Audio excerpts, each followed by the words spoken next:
श्रीमद् भगवद गीता ने कहा कामेश क्रोधेश रजोगुण समुद्भव महाशनो महापापमा महाअशना। महाअशना मतलब सारे का सारा खा जाने वाला और फिर भी तृप्ति का अनुभव ना करे। इसलिए वे भगवान श्री कृष्ण ने कहा अर्जुन मैं पाप नहीं कराता हूं, इसलिए नहीं कराता हूं कि मेरा स्वरूप तो शुद्ध सच्चिदानंद का, और शुद्ध सच्चिदानंद का साथ करने वाला व्यक्ति सच्चिदानंद के सुंदर चिंतन में गूंजेगा कि पाप में चला जाएगा। लेकिन तेरे पूर्व जन्म को कोई संस्कार, किसी दुष्ट व्यक्ति का अन्न खाने से बने हुए संस्कार, इन सब के कारण तेरे भीतर कामना जीव के भीतर जागती है और वही कामना कभी पूर्ण न होने के कारण उसको पाप में प्रवृत्त कर देती है। भगवान श्री कृष्ण ने कहा इसलिए बुद्धि की शरण में जाओ, और बुद्धि की शरण में जाने के बाद में विवेक पूर्वक विचार करो। कुरुक्षेत्र में खड़े हो, ये तुम्हारा शरीर ही कुरुक्षेत्र है। इसमें जो तुम्हारे सद्विचार है ये पांडव है, जो तुम्हारे दुर्विचार हैं ये कौरव है। इसलिए एक और जहां मैं तुमको ये कहता हूं कि बाहर खड़े हुए कौरवों को मारो, वहीं अर्जुन मैं तुमको ये भी कह रहा हूं कि तुम्हारी कामना या जीव की कामना या गीता के श्रोता की कामना जब बहुत ज्यादा बढ़ने लगे तो उसे विचार करना चाहिए। जहि शत्रम महाबाहो काम रूपम दुरासदम। तीसरे अध्याय का अंतिम श्लोक। तीसरे अध्याय के अंतिम श्लोक में भगवान ने कहा कि तुम जय शत्रुम महाबाहो काम रूपम दुरासदम। ये जो काम है ये शत्रु है और ये नाना प्रकार के रूप बनाकर आता है, और कभी भी दुरासदम, जल्दी जल्दी इसकी लीला समझ में नहीं आती। इसलिए इसको जय शत्रुम महाबाहो, यहां महाबाहो शब्द कहा भगवान ने। बड़ा साहित्यिक गौरव है श्रीमद् भगवद गीता का। एक व्यक्ति के लिए इतने संबोधन देना ये सरल बात नहीं है। कहीं अर्जुन को पार्थ कह रहे हैं, कहीं भरतर्षभ कह रहे हैं, कहीं अर्जुन कह रहे हैं, और यहां उसको कहा महाबाहो। प्रकारांतर से भगवान ने कहा तेरी भुजाएं तो इतनी विशाल है कि तूने तो बड़े बड़े राक्षसों को पटका। तेरी भुजाएं इतनी विशाल हैं कि गांडीव के ऊपर जब तू अपनी प्रत्यंचा को चढ़ाता है तो तेरी इन विशाल भुजाओं के सारे यश को सारा संसार जान जाता है। इसलिए अर्जुन, बाहर तो शत्रुओं को पहचान, पर अपने अंदर भी शत्रुओं को पहचान। अपने अंतर के कुरुक्षेत्र में अंतर में बैठा हुआ काम और क्रोध जो है, जय शत्रुम महाबाहो, अपनी भुजाओं को फैलाओ और अपनी भुजाओं के शौर्य से इनको पराजित करके और जीवन में यश प्राप्त करने का प्रयत्न करो। चौथा अध्याय प्रारंभ होता है और उसमें पुनः अनेक यज्ञों का फिर से वर्णन किया गया है। भगवान कहते हैं कि मैंने तो बहुत सारी बातें तुमको कही हैं, और जितना संसार में जितने जितने लोगों का जन्म है, बहुनी में जन्मानि तव चार्जुन तान्यहम वेद सर्वाणि न त्वम वेत्थ परंतप। 5वां श्लोक चौथे अध्याय का। बहुत जल्दी जल्दी में बीच में छोड़ते हुए चलना पड़ रहा है। भगवानों वाच में पहले बताऊंगा। अर्जुन ने पूछा था कि महाराज बहुत सारे आपके जन्म हुए, बहुत लोगों का हुआ।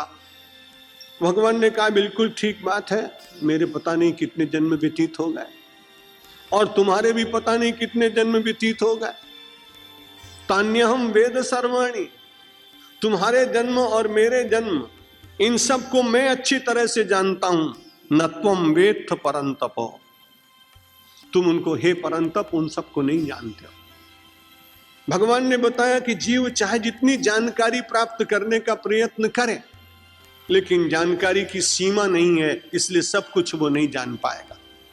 भूगोल का विद्यार्थी भूगोल के संबंध में जानेगा, इतिहास का विद्यार्थी इतिहास के संबंध में जानेगा, बायोलॉजी का विद्यार्थी बायोलॉजी के संबंध में जानेगा, बॉटनी का विद्यार्थी वनस्पतियों के संबंध में जानेगा। लेकिन ये सब जानकारियां हैं। भगवान कहते हैं इसमें से मैं बहुत कुछ जानता हूं, लेकिन न तुम वेद हो, लेकिन तुम उन सबको नहीं जान सकते हो। इन जानकारियों का निषेध भगवान ने क्यों किया होगा? क्योंकि भगवान तो अत्यंत कला प्रिय है, षोडश कला संपन्न है। भगवान ने केवल इसलिए कहा कि मानव लाख प्रयत्न करने का प्रयत्न करे पर संसार के सारे बाह्य ज्ञान को प्राप्त नहीं कर सकता। प्रकारांतर से कहा जानकारियां कम मिलनी चाहिए, ज्ञान ज्यादा मिलना चाहिए। जानकारी में और ज्ञान में बड़ा अंतर है। जानकारी तो बाहर से इकट्ठी की जाती है, सारे दुनिया भर का डाटा इकट्ठा करने के बाद आदमी बताता है कि ये, लेकिन ज्ञान जब भी प्रकट होता है अंतर से प्रकट होता है। और गीता जानकारी का शास्त्र नहीं है, गीता ज्ञान का शास्त्र। इसलिए वो जगत में जानकारी का निषेध न करते हुए भी वस्तु कौन सी श्रेष्ठ है, जिसके पाने के बाद व्यक्ति के मन में तृप्ति आती है, जिसके जान लेने से मानव सब कुछ जान लेता है। रामकृष्ण परमहंस को जानकारी नहीं थी, बड़े आश्चर्य की बात। बड़े भोले भाले आदमी थे। कामार पुकर नाम का बंगाल में छोटा सा गांव, और वहां से कलकत्ता आने में भी उनको कई लोगों की मदद लेनी पड़ी, रास्ता नहीं मालूम। और ऐसा व्यक्ति जब दक्षिणेश्वर में पहुंच गए, काली मंदिर के पूजा करने लगे। इतिहास आप सबको ज्ञात है, इसलिए बहुत वर्णन नहीं करूंगा, लेकिन वहां अंतर के ज्ञान को प्रकट करने की जो दिव्य अभिलाषा उनके भीतर जागी, और उसके कारण काली को अपना जीवन समर्पित कर देने के लिए व्यग्रता, तपश्चर्या का भाव, बेचैनी जो मन में जागी, उसके कारण बाहर का जितना अज्ञान था वो समाप्त हो गया। जानकारी के अभाव में लाभ ये हुआ कि जानकारी तो थी नहीं, लेकिन जो थोड़ा बहुत लौकिक ज्ञान था वो मां की कृपा से मिट गया और अंतर का ज्ञान प्रकट हो गया। कुछ दिनों के बाद एक जानकारी से संपन्न व्यक्ति उनके पास आया, तरुण व्यक्ति आया। उसने कहा मुझे तो अंग्रेजी भी आती है, मुझे तो सारे कई भाषाएं आती। और वो तरुण व्यक्ति कौन था? नरेंद्र, जिनका नाम बाद में पड़ा विवेकानंद।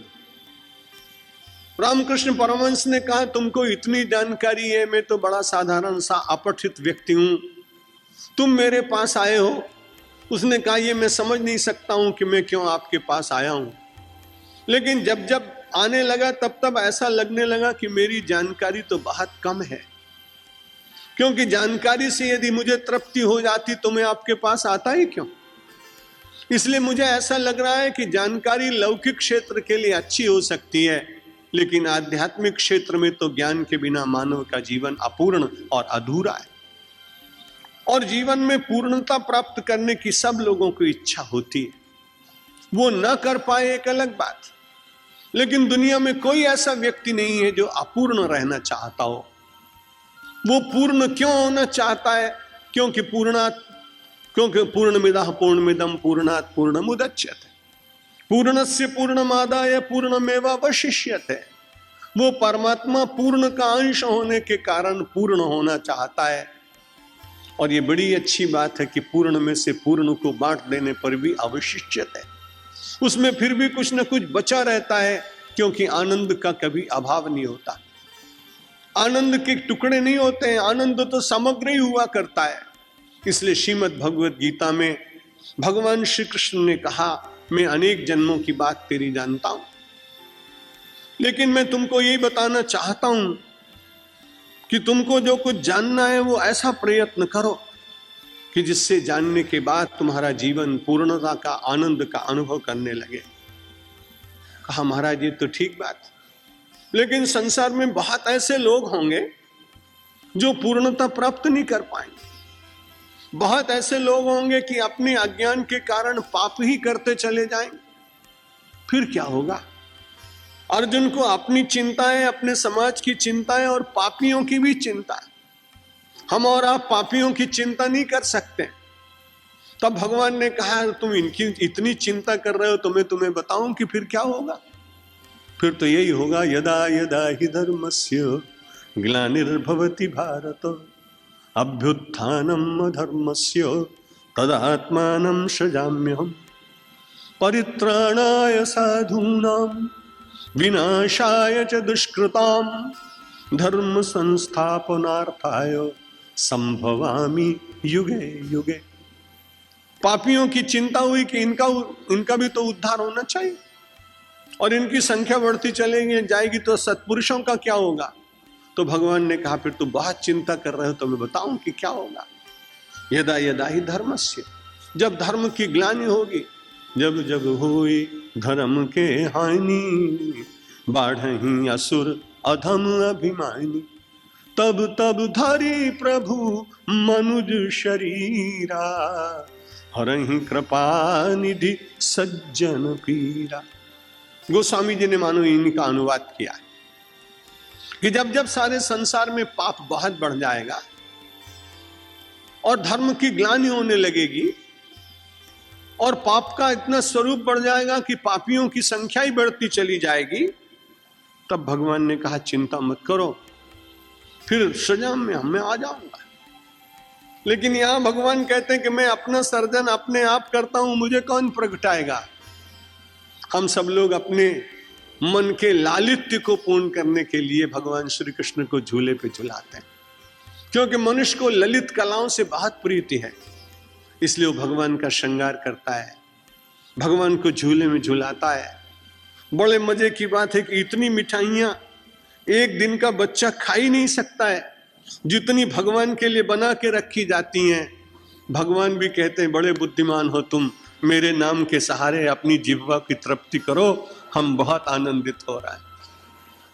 भगवान कहते हैं कि मैं यदा यदा हि धर्मस्य ग्लानिर्भवति भारत अभ्युत्थानम अधर्मस्य तदात्मानं सृजाम्य, तब मैं अपने आप ही आत्मानं सृजामि, मैं स्वयं अपने को प्रकट करता हूं। ये तो लीला है, वसुदेव और देवकी की तपश्चर्या है। साधना करने वाले कष्ट उठाते उठाते भगवान को प्राप्त कर लेते हैं, उसकी वो कथा है। लेकिन वास्तविक दृष्टि से विचार करें तो भगवान कहते हैं कि सारे संसार की अव्यवस्था को सुव्यवस्था में परिवर्तित करने के लिए जो सज्जन पीड़ा में जी रहे हैं उनको आश्वासन, शांति और जीवन का आनंद दिलाने के लिए आत्मानं सृजामि, मैं अपने आप ही प्रकट होता और धर्म की संस्थापना करता हूं। और भगवान श्री कृष्ण ने अपना पूरा जीवन इसी कार्य में लगा दिया।